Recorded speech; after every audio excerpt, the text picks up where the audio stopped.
저희는 교회로서 또 가정으로서 개인으로서 사순절 기간을 보내고 있습니다. 예수님께서 받으신 고난을 묵상하고 예수님께서 부활하실 거라는 기대감 안에 이 계절을 제가 보내고 있습니다. 지난주 말씀을 통해서 보셨지만 하나님께서는 인류를 구원하시고자 메시아를 보내실 계획을 하셨고, 예수님께서 바로 그 메시아이신데 그가 고난을 받을 것이라고 미리 예언하신 상태였습니다. 얼마만큼 고난과 고통을 받으실 건가 이사야 선지자가 기록했습니다. 53장 3절과 4절 내용입니다.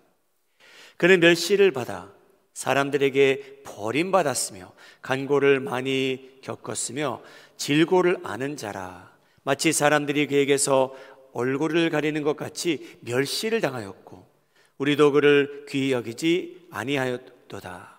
그는 실로 우리의 질고를 지고 우리의 슬픔을 당하였거늘 우리는 생각하기를 그는 징벌을 받아 하나님께 맞으며 고난을 당한다 하였노라. 이러한 말씀을 묵상하시게 되는데, 사랑하는 여러분, 예수님께서 이러한 고난을 고통을 받으신 이유는 저희 죄 때문입니다. 사랑하는 여러분, 저희가 예수님의 고난과 고통을 묵상하는데 자신의 죄와 연결시키지 않는다면 여러분, 그러한 묵상은 의미가 없습니다. 왜 예수님께서 그러한 고난을 받고 고통을 받고 버림을 받게 되고 심판을 받게 되었는가? 바로 저희 죄 때문이라는 사실입니다.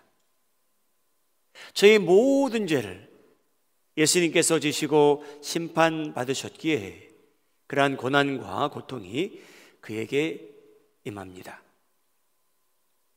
사랑하는 여러분, 사순절 기간 동안 예수님께서 당하신 그러한 슬픔, 아픔, 고난, 심판, 고통은 나의 죄와 연관되어 있다는 사실을 알고 이 기간을 보내시고 의미 있게 보내시기 바랍니다.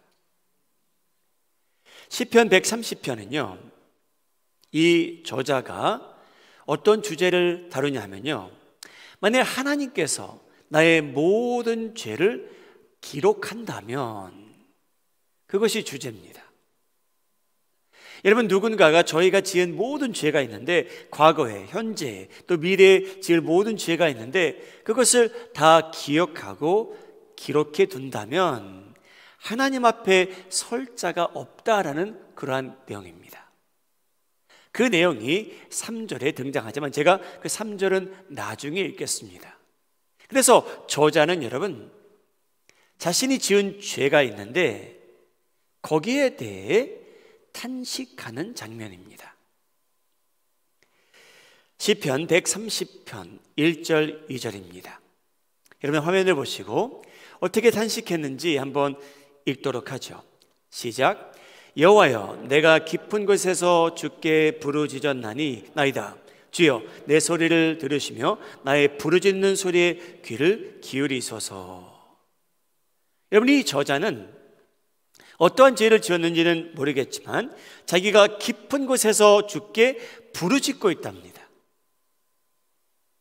자기가 지은 죄가 있는데 거기에 대해서 묵상해 보고요, 회개하고요, 탄식하는 그러한 장면입니다. 사랑하는 여러분, 저희가 지은 죄에 대해서 울고 탄식해 보신 적이 있는지요? 내가 지은 죄가 있는데 거기에 대해서 땅을 치며 통곡하며 주님 앞에서 회개해 보신 적이 있는지요?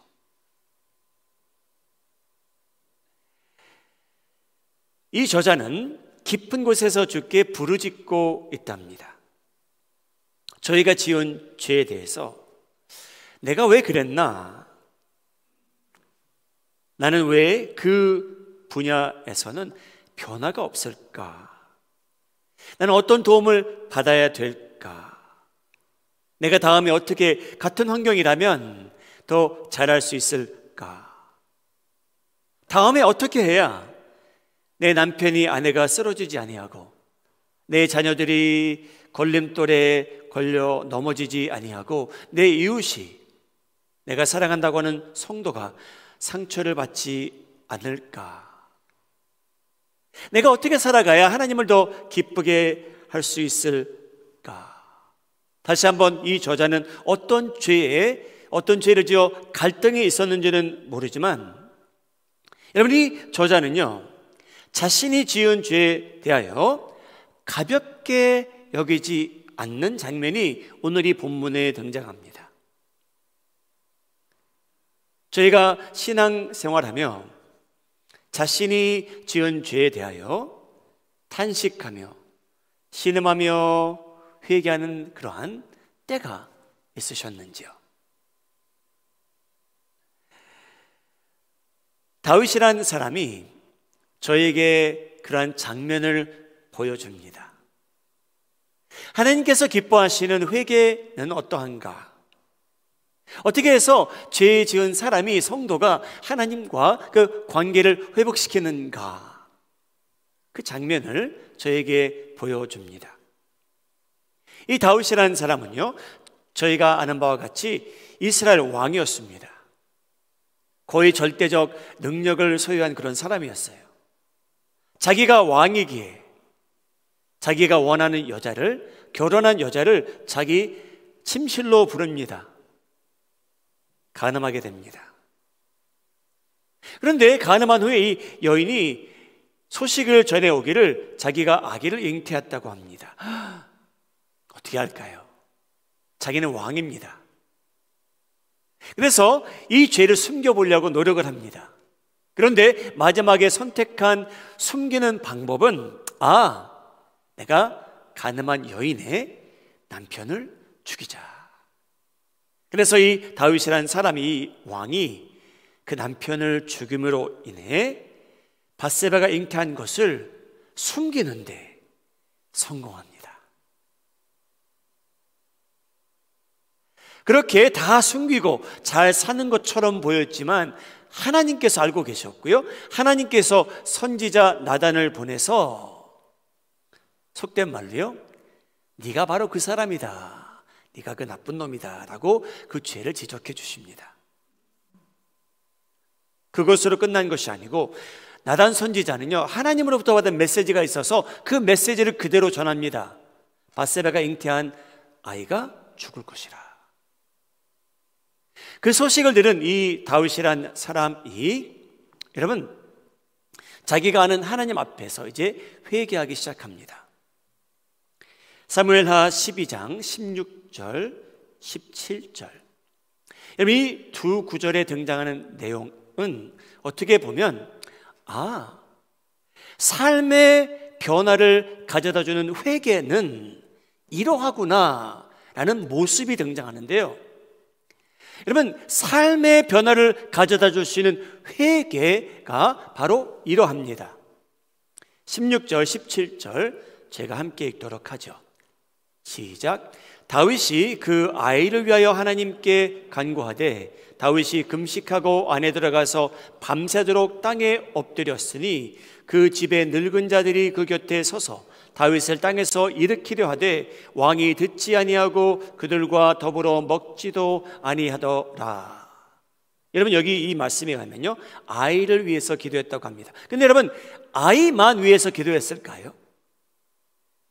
아이를 위해서 기도한 것은 당연한 일입니다. 그런데 여러분, 그날 분명히 다윗은요, 자기가 지은 그 흉한 죄에 대해서 성령님께서 직면하셨기에 거기에 대해서 회개하고 통곡했을 것이 거의 확실합니다. 여러분, 다윗이라는 사람이요, 이런저런 욕심은 있었어요. 사실이에요. 그런데 여러분, 이후로 다윗은요, 간음하지 않습니다. 이 죄는 다시 짓지 않습니다. 사랑하는 여러분, 여러분이 어떤 신앙 속의 패턴에 들어가는지 주의하시며 살아셔야 돼요. 그 말씀은 뭐냐면요, 왜 내 안에는 변화가 없을까? 기독교인인데 왜 내 자녀는 그렇게 같은 죄를 반복해서 지을까? 왜 저 성도님은 저 죄에서 벗어나지 못할까? 여러분, 저희는 분명히 하나님께 용서를 구하며 삽니다. 그런데 여러분, 저희가 개발하는 그 영적 습성이 어떠한지 보셔야 돼요. 내가 죄를 지을 때 거기에 대한 합당한 회개가 잇따르고 있는지 없는지. 여러분, 저희가 개발하는 그 습성은 다음과 같습니다. 만약에 저희가 죄를 지을 때 내가 주일 아침에 가서 그냥 하나님께 용서를 구하자.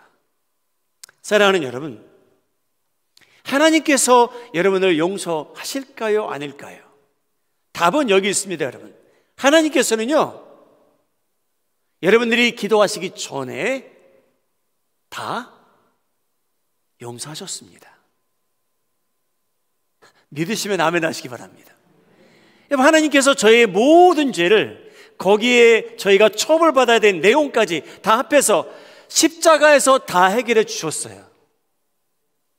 근데 여러분, 저희가 이 삶을 살아가는데 변화가 있고 예수님의 향기가 풍기기까지 죄 용서받은 것과 예수님의 형상을 닮아가는 건 별도입니다. 여러분, 저희가 그래서 주의해야 돼요. 나는 내가 짓는 죄에 대해서 어떻게 해결받고 살고 있나? 나는 내가 지은 죄에 대한 합당한 회개가 내 삶 속에 있는가? 여러분, 신중하게 기도해 봐야 됩니다. 혹시나 나는 건성으로 내가 지은 죄를 모두 합해서 1분 안에 다 기도해 버리고 해결받고 살고 있나? 하나님께서 용서해 주십니다. 그건 사실이죠. 그러나 내 삶의 변화를 기대하는 것은 무리입니다, 여러분. 여러분, 어떤 아이가 사탕을 훔쳤어요. 거기에 합당한 회개는 뭐냐면요, 그냥 주인에게 가서 제가 이거 훔쳤는데 용서해 주십시오. 합당한 회개입니다. 여러분, 100억을 훔친 사람이, 은행을 털어서 100억을 훔친 사람이, 제가 이 100억을 다 썼습니다, 저 그냥 용서해 주십시오. 여러분, 그러한 반응은 자기가 지은 죄에 대한 합당한 반응은 아닙니다. 여러분, 다윗은 위로를 거절합니다. 어르신들이 와서 자기를 부추기고 일으키는데 위로를 거부해요. 왜? 자기가 지은 죄가 너무나 흉하기 때문에, 악하였기 때문에 위로를 거부하는 거예요. 그리고 코를 땅에 박고 우는 거예요. 하나님, 제가 이렇게 나쁜 놈인지, 제가 밧사바의 남편 우리아를 죽였습니다. 살인자입니다, 제가 왕이라서 저 여인을 제 마음대로 했습니다. 제가 얼마나 나쁜 놈인지요. 여러분, 금식하며 코를 땅에 박고 회개하였기에 하나님께서는 그의 죄를 용서해 주신 것뿐 아니라, 여러분, 다윗이라는 사람은 간음의 죄를 더 이상 짓지 않았습니다. 사랑하는 여러분, 저희가 화가 나서 욕을 할 때가 있죠, 그렇죠? 목사님, 저는 화가 나서 욕한 때가 있습니다. 손을 들어봐 주십시오라고 하면 다 드시겠죠, 그렇죠? 여러분, 그러한 죄와 지속적으로 저희가 사람들을 만날 때마다, 저희 입을 열 때마다 사람들에게 험담하고 악담하는 죄가 있다라고 가정해 보신다면, 이 두 죄를 비교한다면요, 하나님께서는요 둘 다 용서해 주셨습니다. 그런데 악담하고 험담하는 게 너무 익숙해진 저희에게 하나님께서 요구하시는 거는요, 하나님, 저 용서해 주십시오. 그것 외에 거기에 합당한 반응을 보이기 원하십니다. 여러분, 저희가 입으로 하나님 저 용서해 주십시오, 저희가 다 그렇게 하고 살죠. 당연한 일입니다. 그런데 어떠한 죄는 거기에 대한 합당한 반응을 하나님께서 요구하시는데, 그래야만 여러분 저희가 변화가 가능한 거예요. 여러분, 저희는 다 죄인입니다. 예수님의 은혜로 구원 다 받았습니다. 근데 여러분, 살아가시는데 주변 사람들이 행복해야죠. 여러분, 저희의 변화는요 자동적으로 이루어지지 않아요. 저희 의지가 강해서 나타나는 거 아닙니다. 저희는 하나님의 도움이 필요한 사람들이에요. 여러분, 그러한 도움을 받기 위해서는 저희로부터 하나님께서 합당한 반응을 요구하신다는 말씀입니다. 목사님, 저 변화받기 원합니다. 더 이상 제 주변 사람들이 불행해지는 거 원치 않습니다. 제가 변화받기 위해 여러분, 유대인들이 저에게 가르쳐준 것이 하나 뭐냐면요, 그들이 회개할 때는요 잿더미 위에서 회개했어요. 옷을 찢으며 회개했어요. 여러분, 그렇게 회개하는 모습을 다윗이 저에게 보여주는 겁니다. 위로받지 않겠노라. 내가 하나님 앞에 회개하는 이 자리에서 나는 금식하면서 통곡하면서 하나님의 은혜를 기다리리다. 여러분, 그러한 다윗이 그 후로는 다른 여자를, 남편의 아내를 탐내지 않았다는 사실입니다. 여러분, 그래야 변화가 있는 거예요. 죄 사함을 받은 건 다 똑같습니다. 아무리 흉한 죄를 지어도 하나님께서는 다 십자가에서 해결해 주셨는데, 저희가 남은 인생을 살아갈 때 예수님의 형상을 닮아감으로 인해 주변 사람들이 좀 해피해졌으면 좋겠습니다. 그런 변화는 여러분, 용서받은 사람들로서 합당한 반응이 있다는 겁니다. 여러분, 저희가 그런 변화가 일어나고 있는지 알 수 있는 길이 있어요. 자신이 지은 죄에 대해서 탄식하며 예수님의 형상을 닮아가기 위한 사람들에게는요, 하나님을 더더욱 경외하는 그 마음이 생기기 시작합니다. 더 이상 하나님을 우습게 여기지 않겠노라. 뭐 다 용서받았는데, 십자가의 보혈로 다 깨끗이 용서받았는데, 팩트입니다. 사실입니다.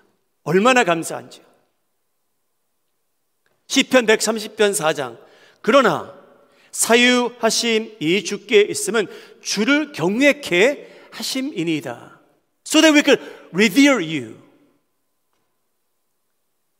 여러분, 하나님께서 죄를 용서하시기 때문에 하나님을 더 경외하게 된다는 말씀입니다.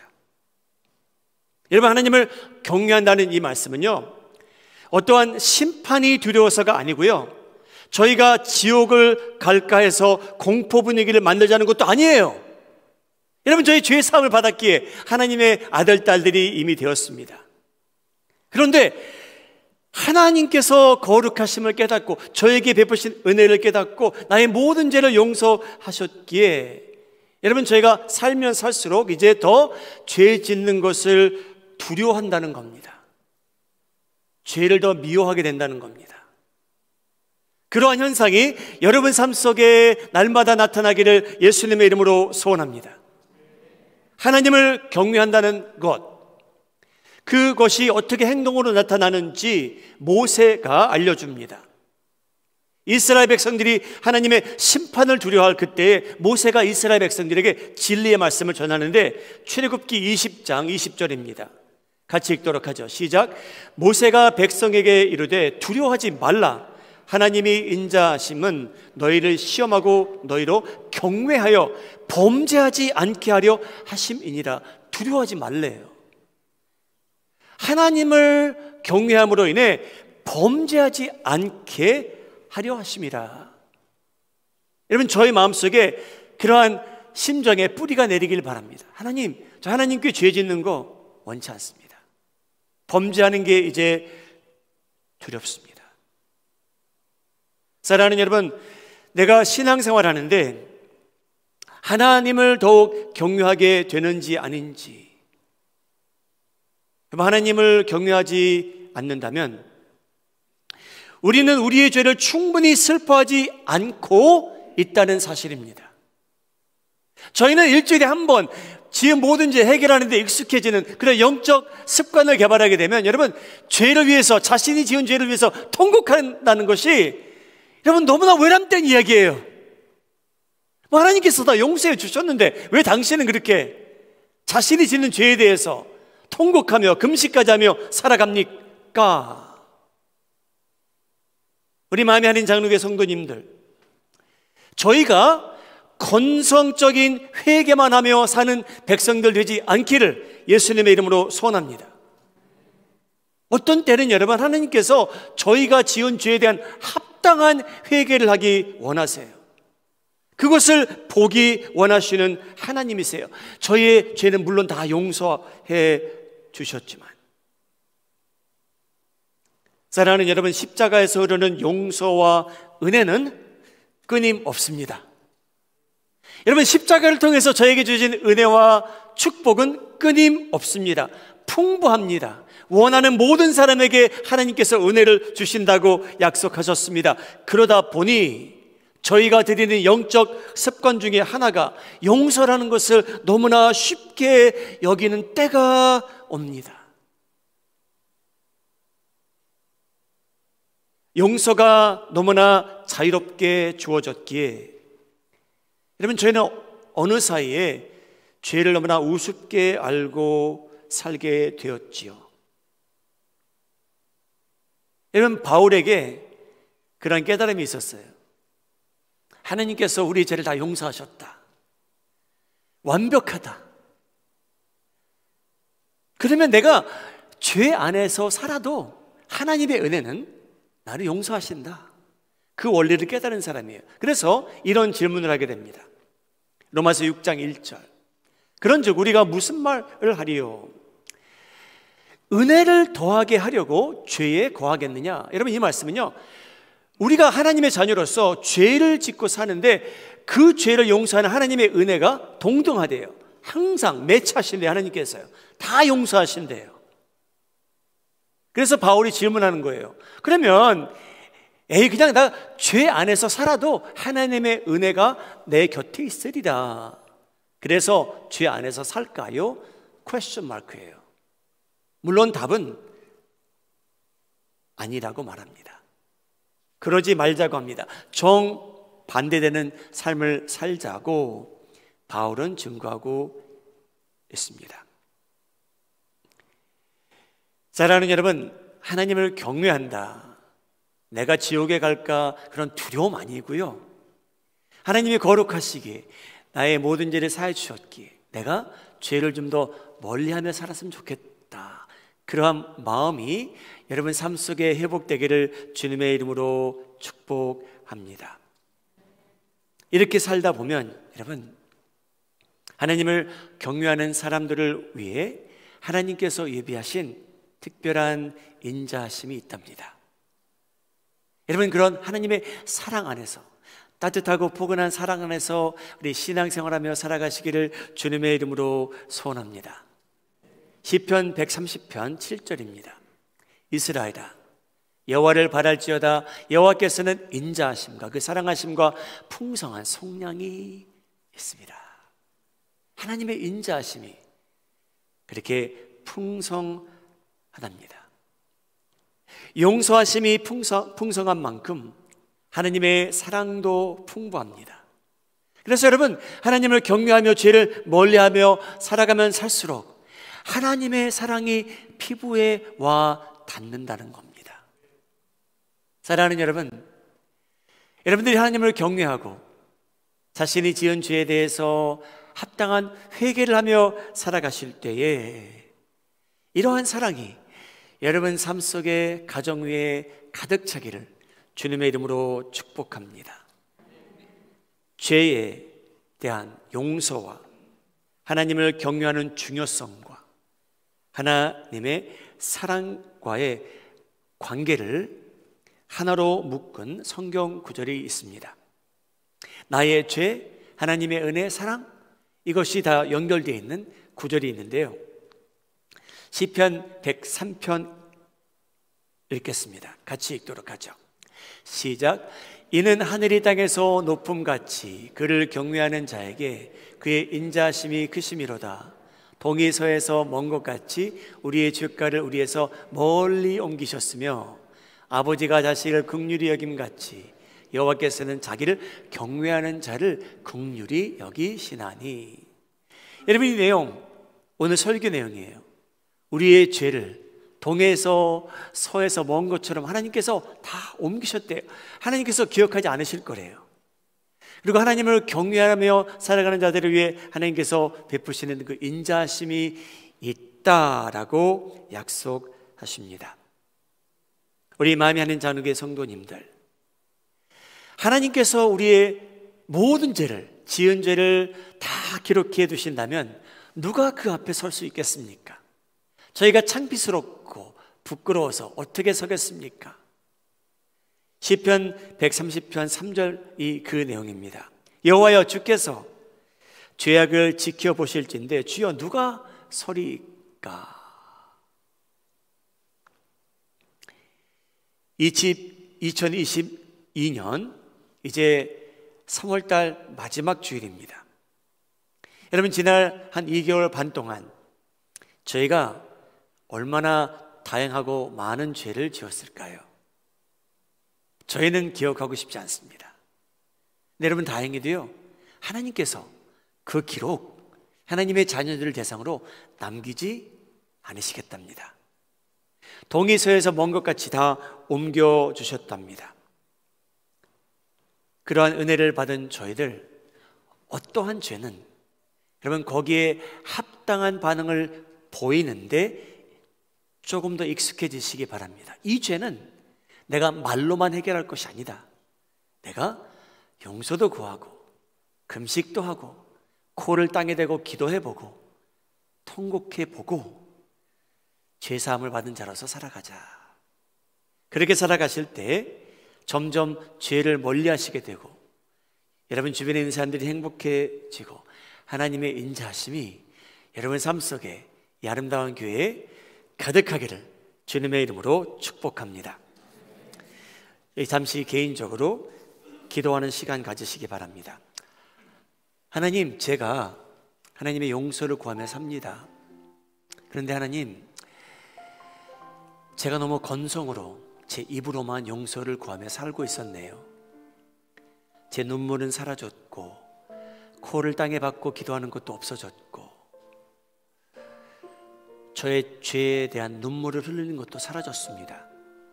하나님, 참된 회개의 영이 저에게 회복되게 하여 주시고 제가 회개함으로 합당한 반응을 보임으로 인해 하나님, 제 얼굴이 빛나게 하여 주시옵소서. 제 아내가 행복이 회복되게 하여 주시옵소서. 제 자녀들이 엄마를 볼 때 기뻐하게 하여 주시옵소서. 저 성도님이 저를 만날 때 제 입에서 나오는 말씀이 그에게 은혜가 되게 하여 주시옵소서. 하나님, 하나님을 좀 더 경외하며 살기 원합니다. 그렇게 살아갈 때 하나님, 제 삶 속에 약속하신 그 인자하심으로 가득 채워 주시옵소서. 개인적으로 기도하시기 바랍니다.